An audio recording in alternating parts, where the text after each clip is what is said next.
श्री गणेशाय नमः. श्री सरस्वत्यै नमः. मम श्री सद्गुरवे नमः. श्रीमद्गुरुदेव दत्तात्रेयाय नमः.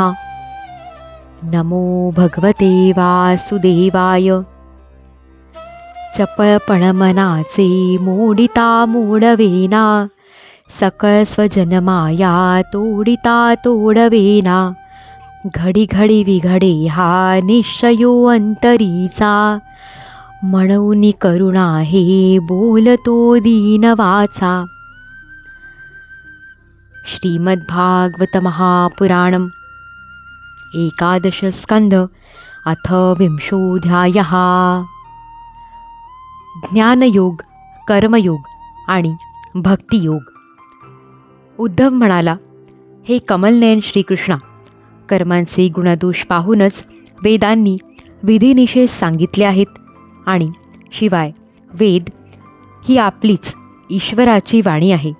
वेदांनीच वर्णाश्रमांचे भेद, प्रतिलोम, कनिष्ठ वर्णाच्या व्यक्तीने उच्चवर्णीय कन्येशी विवाह करणे आणि अनुलोम म्हणजेच उच्च वर्णाच्या व्यक्तीने कनिष्ठ वर्णाच्या कन्येशी विवाह करणे, यामुळे होणारा वर्णसंकर, द्रव्य, देश, आयुष्य, काल, स्वर्ग आणि नरक हे सर्व सांगितले आहे.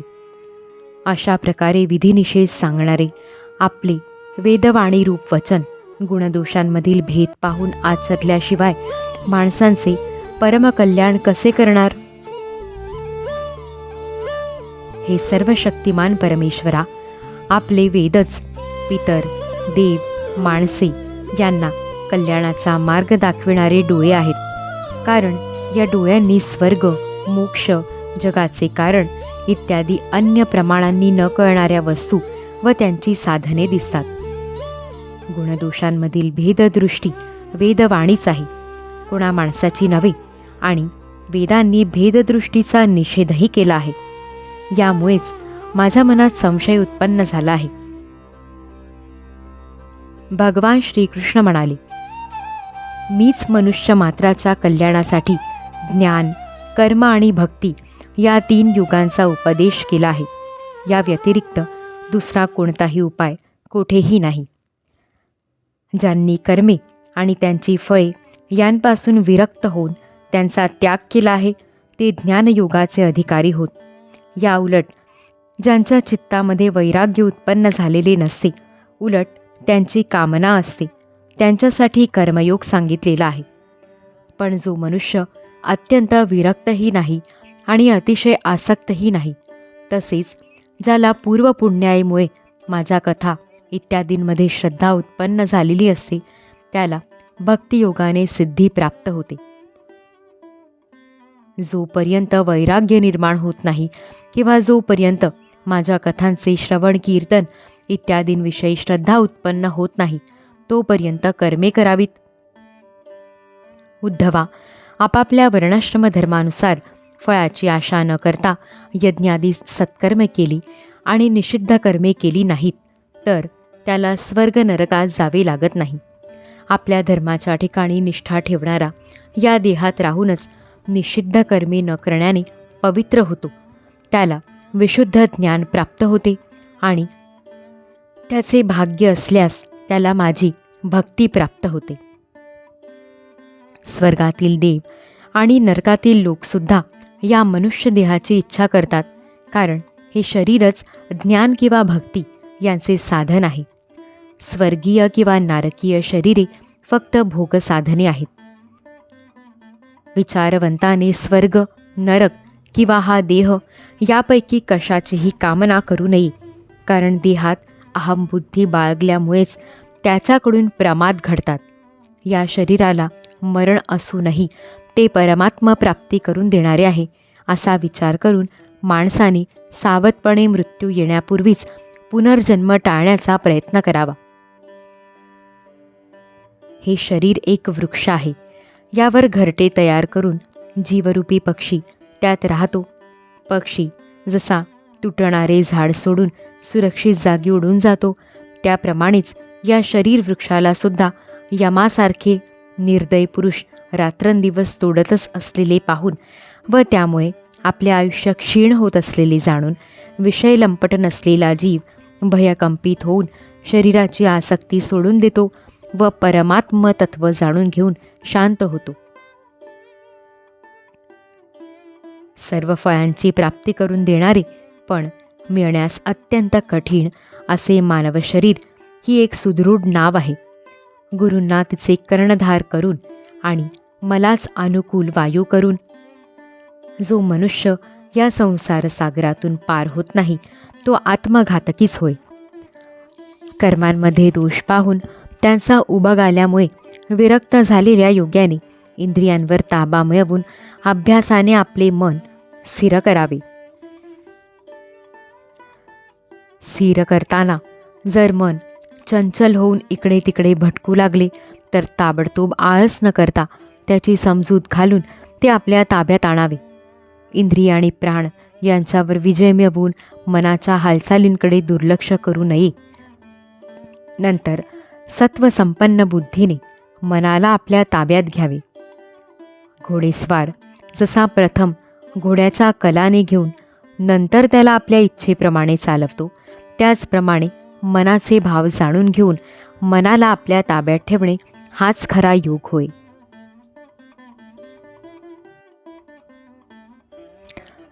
सांख्यशास्त्रामध्ये प्रकृतीपासून शरीरापर्यंत पदार्थांच्या उत्पत्तीचा जो क्रम सांगितला आहे आणि ज्या क्रमाने त्यांचा प्रकृतीमध्ये लय सांगितलेला आहे त्यांचे मन स्थिर होईपर्यंत सतत चिंतन करावे.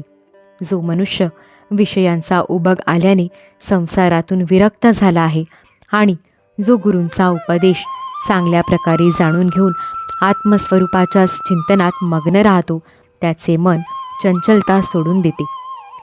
यम इत्यादी योगमार्गांनी आत्मविद्येने किंवा माझ्या भक्तीने मन चिंतनास योग्य अशा परमात्म्याचे चिंतन करू लागते. याखेरीज दुसरा कोणताच उपाय नाही. जर एखादे वेळेस योग्याकडून एखादा प्रमाद घडलाच तर त्याने ते पाप योगसाधनेने जाळून टाकावे. यासाठी त्याला दुसऱ्या प्रायश्चिताची आवश्यकता नाही. स्वधर्माचे निष्ठेने आचरण करणे हाच गुण आहे. स्वभावताच अशुद्ध असणाऱ्या कर्मांच्या आसक्तीचा त्याग करण्यासाठीच त्यांच्यातील गुणादोष दाखवून त्यांचे नियमन केले आहे.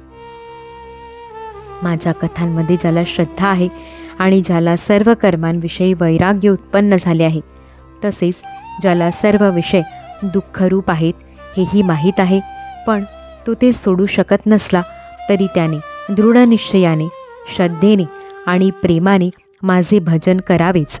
मात्र विषय सेवन करताना परिणामी ते दुःख देणारे आहेत असे मानून त्यांच्यात दोषच पाहावेत. अशा प्रकारे मी सांगितलेल्या भक्तियोगाने निरंतर माझे भजन करण्यामुळे मी त्या साधकाच्या हृदयात येऊन बसतो.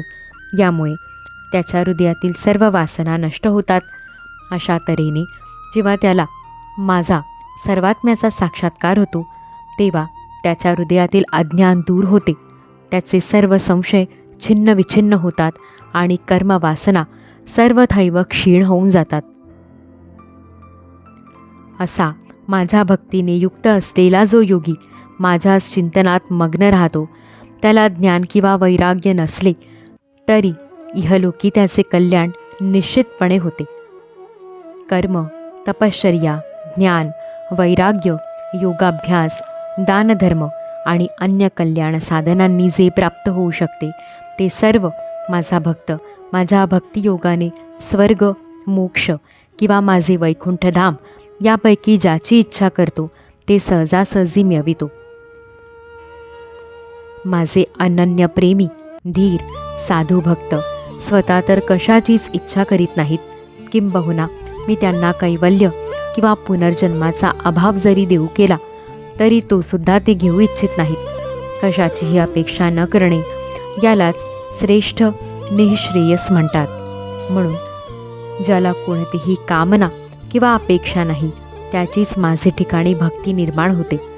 जे बुद्धीच्याही पलीकडे असलेल्या परमात्म तत्वाला प्राप्त झाले आहेत त्या माझ्या समदर्शी महात्म्यांचा आणि माझ्या अनन्य प्रेमी भक्तांचा या विधी निषेधांद्वारे होणाऱ्या पुण्यपापांशी काहीही संबंध असत नाही. अशा प्रकारे जे लोक मी सांगितलेल्या या ज्ञान, भक्ती आणि कर्ममार्गाचा आश्रय घेतात ते माझ्या परमकल्याण स्वरूप अशा धामाला प्राप्त होतात, कारण परमब्रह्मतत्व त्यांनी जाणलेले असते. अध्याय 20 समाप्त. इति श्रीमद्भागवते महापुराणे पारमहंस्या संहितायाम् एकादशस्कन्धे 20ोऽध्यायः.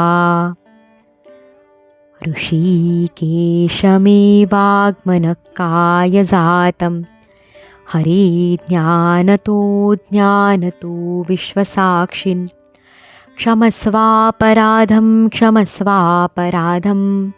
क्षमस्वापराधं प्रभो क्लिन्नचित्त. श्रीकृष्णार्पणमस्तु. भवदुःख आताक्षणी दूरभावे आयुष्य आरोग्य सकळांसी द्यावे. तव दर्शनाची मला आस भारी तुझ वीण दत्ता मज कोण तारी. अवधूत चिंतन श्री गुरुदेव दत्त. श्री सद्गुरुनाथ महाराज की जय.